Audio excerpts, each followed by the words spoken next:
So I asked Paula to play Wade in the Water for our music for meditation this morning. And thank you so much, Sarah, for singing, because it really brought that hymn alive. And I wanted that to be played, and thank you for being sung, because for many weeks my gratitude has not been focused on the privilege that is part of my life, but on my sacred discomfort, my unrest about how I want to live in the world.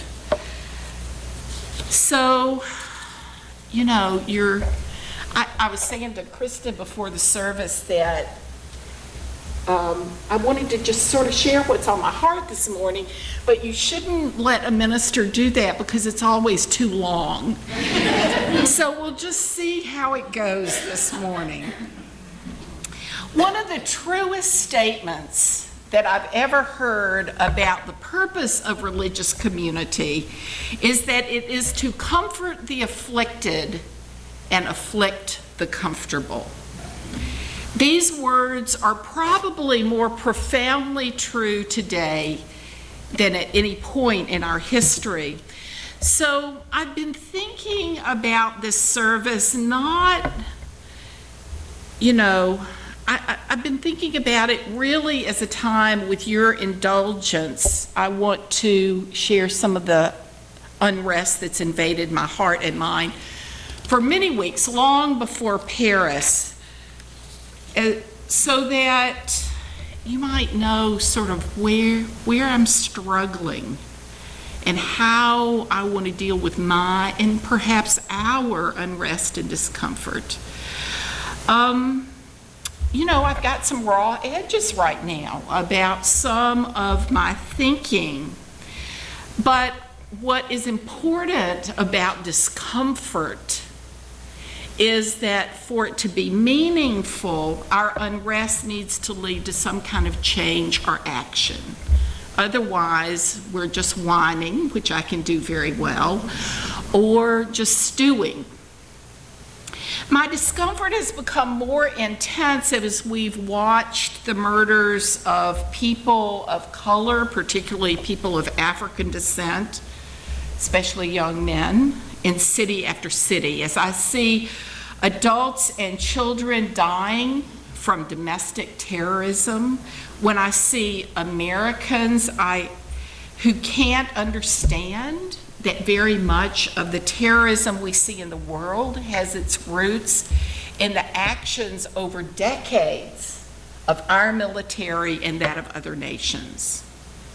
Some of my unrest is related to hearing people of privilege and people who are also people of goodwill say that we don't need to change because, after all, we've done our work in the world. Or people who should know better questioning others because of their differences in class, race, or ethnicity, or gender, or sexuality. The list could go on. And my discomfort is intensified because of the growing Islamophobia that daily targets people of brown skin or women choosing to wear a hijab not as a sign of oppression, but as a commitment to their faith. And if I'm honest with myself, it's painful for me to realize that there are days when I don't want to have to look at my own worldview or the pain in the world. I can do avoidance really well. I went to see James Bond last night. It's hard for me to see myself in naive comments or preconceived notions or insensitive responses. So that's led me to try to look at my own privilege in new ways, as well as how I want to be in ministry and how my ministry will be engaged with the future of this congregation. And while I feel uncomfortable, I also believe that this discomfort is healthy and raw and necessary. So some of you know, most of you don't know, that I've audited a class on African American literature from the late 1700s to the 1920s. I haven't been the best student, but I signed up because I wanted to take a class with Dr. Rhonda Thomas, who's doing a great deal of research on the history of Clemson, particularly in regard to slavery and the use of contract labor to build the university. Her work is very controversial for many people. She's also one of the most gifted professors I've ever sat in a class with. And though her work is controversial, I think it's important for us to know our history if we're going to look honestly at our present. The class has been profoundly uncomfortable and inspiring. My discomfort has come from reading novels, articles, and want ads for escaped slaves from the late 1700s to the early 1800s, in which I read about the roots of racial stereotypes. Those are the same stereotypes I experienced growing up in the 50s and 60s in the Mississippi Delta, and sadly, the same stereotypes that I'm hearing spouted today. And honestly, I've been surprised by how much old pain has bubbled up about what it meant for me to try to break out of the society in which I was raised. And on the other side, I've been so inspired by the students who have been in this class, they're just amazing, who've been open and honest about the realities of race in their home communities and at Clemson. It's really been a privilege to be in class with them. I want to adopt all of them because they have a lot to teach me. They give me hope for the future.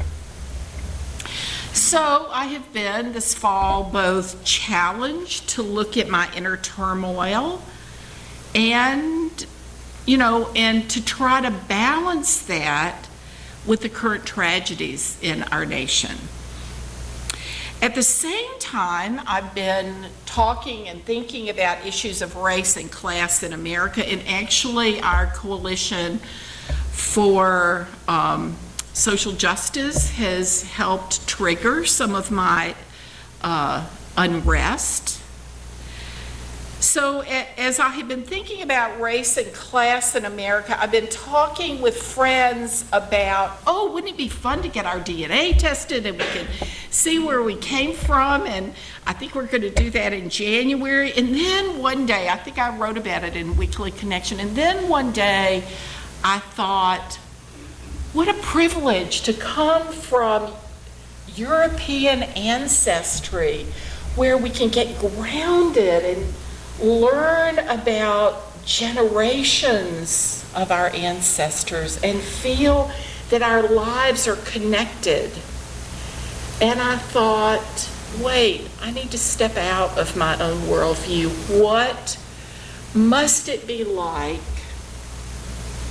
for young people of African descent who don't have the opportunity to have that growth, to not be able to connect with those generations that came before, either because they don't have any history and can't find any history, or they have to go through generations of experience of slavery and rape and servitude. What if I were in that position? How might my worldview be shifted? How might it need to be shifted? This is painful to think about. This is a place where people of European descent don't think about how the impact of slavery affects this generation of young people. Where does our compassion and understanding need to come into play in the reality of the unraveling of our society and the targeting of people of color? What must I do as a person of faith who seeks to live my ethics in the world? These thoughts challenge my understanding of self and my kinship with others. My discomfort has grown in recent weeks as I see and hear about from friends the rapid growth of Islamophobia piled on top of our unwillingness in this society right now to address domestic terrorism, the breaking down of our care for those who are women, those who are the most vulnerable, those who are disenfranchised. Do we have the courage to speak to the growing prejudice and injustice in our society? Where is our compassion? Where is our willingness to look at our own complicity? Where is our strength to not allow the fear-mongering to enter our psyches? How will our lives need to change to live more in harmony with the needs of the human family? And though none of us likes to change, especially those of us who have the advantages of privilege, change is coming. We can either choose how we wish to change, or change will change us. So as a person of faith in these times, I have to rethink my connection to this congregation, my community, and my place in the world. Did I grow up in the civil rights movement? Yes. Is that the end of everything that I need to do in the world? Absolutely not. My search for truth and justice must not end ever. I take to heart Dorothy Day's words, which I'm sure many of you have heard. People say, what's the sense of our small effort? They cannot see that we must lay one brick at a time, take one step at a time. A pebble cast into a pond causes ripples that spread in all directions. Each one of our thoughts, words, and deeds is like that. No one has the right to sit down and feel hopeless. There's too much work to do. Those words were written a long time ago. I'm glad she wrote them. So what do I do about my sacred unrest and discomfort? Well, I realize I don't have the luxury of, and I think Ed did a wonderful job talking about compassion overload, but I don't think I have the time to get caught in compassion overload. And yes, I feel completely overwhelmed at times, but I think we often are overwhelmed because we try to look at the whole confused mess of the world without seeing what each of us can do. The reality, of course, is that none of us can do everything, but each of us is required. And yes, I use that word because it is a tenet of all the world's great religions that we act for justice and compassion. Each of us is required to do our part to heal the world, the tikkun olam, the restoring of the world. Perhaps our overload comes because we try to do too much, or we allow ourselves to be overwhelmed because we're not focused on our work. A couple of weeks ago, I found a letter written by Clarissa Pinkola SDS, who's always brilliant, This is to a young activist entitled, "We Were Made for Times Like These." And I'm going to post the entire letter in the Weekly Connection this coming week because I think she has a powerful message for us. So I want to give sort of a long passage from that letter. Ours is a time of almost daily jaw-dropping astonishment and often righteous rage over the latest degradations of what matters to most civilized, visionary people. You are right in your assessments. The luster and hubris some have aspired to while endorsing acts so heinous against children, elders, everyday people, the poor, the unguarded, the helpless, is breathtaking. Yet, I urge you, ask you, gentle you, to please not spend your spirit dry by bewailing these difficult times. Especially, do not lose hope. Most particularly because the fact is we were made for these times. Yes, for years we have been learning, practicing, been training for, and just waiting to meet on this exact plane of engagement. I cannot tell you often enough, she writes, that we are definitely the leaders we have been waiting for, and that we must have been raised since childhood for this time precisely. In any dark times, there's a tendency to veer toward fainting over how much is wrong or unmended in the world. Do not focus on that.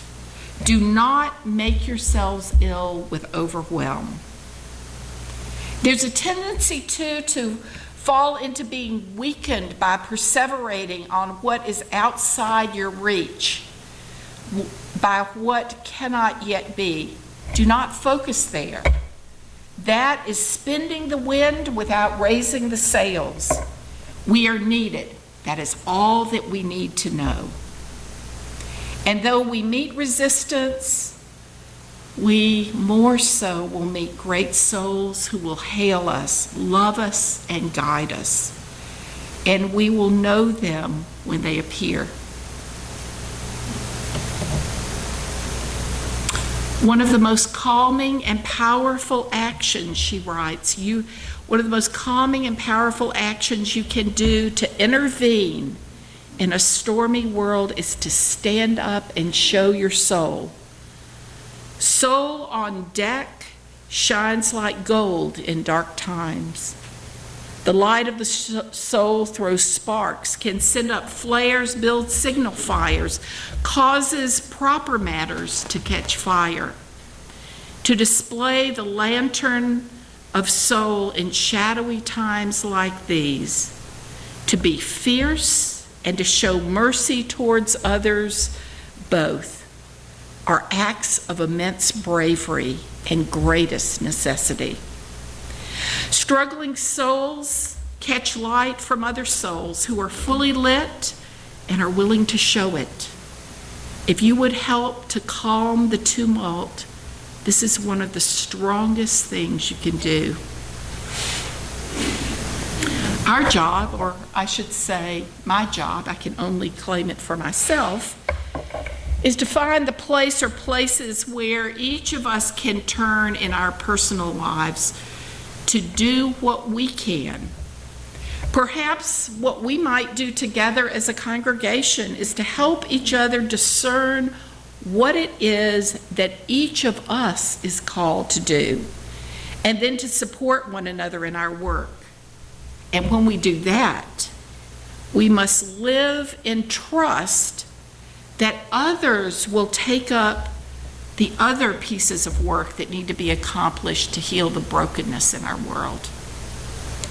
We cannot do it all, because if we try, we will become numb or bitter or disillusioned or burned out. Remember, there is a great deal more good happening in the world than we hear about.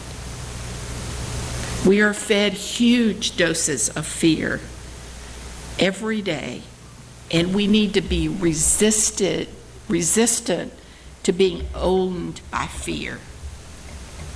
We must, as the old saying goes, keep our eyes on the prize, keep our eyes on the work that we need to do. Finding our personal work is in keeping with the outcomes of the long-range planning that our congregation did this past summer. One of the 3 priorities for our future was our need to develop a focused outreach of social justice in the larger community. While our concrete work of feeding those who are hungry and helping with family promise and working on climate change is important, essential, I would say, participants at the retreat felt strongly that as a congregation, we need to have a focus for our long-term social justice commitment. Something that will last 5 to 10 years. What is our work to do in the world, in this community? And I think to find the work that we need to do, we need to look closely at what this community needs and where our energy for change is, and where the needs of the community and our energy meet. So, what's the answer to my holy unrest and discomfort? I don't have one right now, just a direction. I'm just grateful for the discomfort because it tells me that I'm on the right track for my future growth. It tells me that I'm choosing to acknowledge my privilege and willing to move to deepen my engagement with people who can teach me. It also tells me that I need to keep growing. It means that I need to be open to hearing hard things that I don't want to hear, uncomfortable things about what it means to be a person of color in America today. I'm grateful for all I need to learn and humbled that I have not been more awake to the reality of the community around me. My hope is that we all feel some holy discomfort and that we will all be transformed as we let that discomfort rest in our hearts and minds. As one of my teachers said to me a week ago, so did we really think life was going to be easy? And with that, I invite some comments. Or maybe you have some answers that I don't have. Kristen has